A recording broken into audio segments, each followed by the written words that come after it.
মুসলমানি গো তোমার আল্লাহ ডাক দেয় তোমার বুদ্ধি ঠিক কিন্তু কাম দেয় কেন কি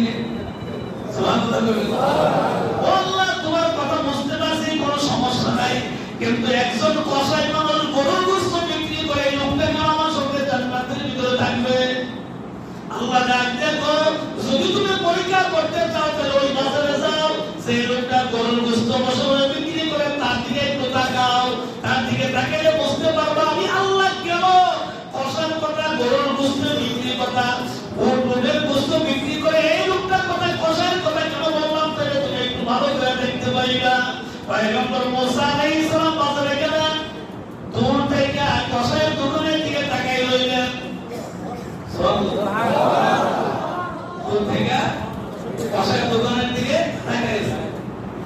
আরো সহজে আপনাদেরকে বোঝাই আল্লাহ ডাকতে বলে পয়গম্বর মুসা নবী আপনি যদি তার নিকটে যান তাইলে সে আপনি যাবে এই জন্য আপনি নিকটে যাবেন না দূর থেকে আপনি একটু খেয়াল করবেন লোকটা কি করে কোথায় যায় ওই জিনিসটা লক্ষ্য করলেই বুঝতে পারবেন আমি অন্য কোনো মানুষের কথা বলি নাই আমি একজন কসাইয়ের কথা কেন বললাম এটা আপনি লক্ষ্য করলেই বুঝতে পারবেন মুসা নবী দূর থেকে আল্লাহর শ্রেষ্ঠ পয়গম্বর আল্লাহর নবী মুসা আলাইহিস সালাম দূর থেকে লোকটাকে বই করলেন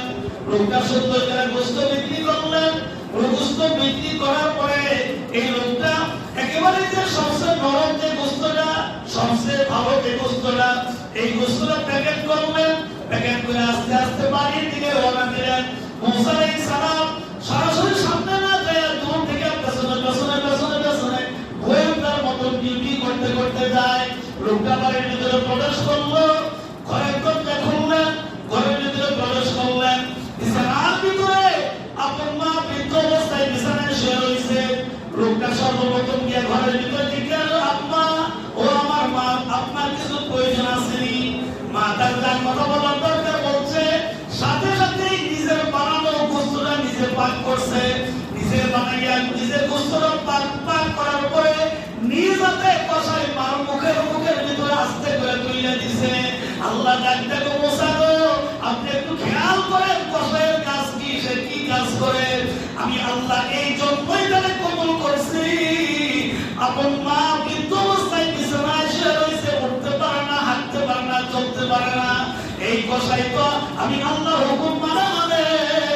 আপন মার খেদমত আমি আল্লাহ এমন ভাবে কবুল করছি আমি তাকে এমন ভাবে বান্দা হিসেবে কবুল করে নিছি আমি আল্লাহর সিদ্ধান্ত নিছি এই লোকটাকে দুনিয়ার সাথে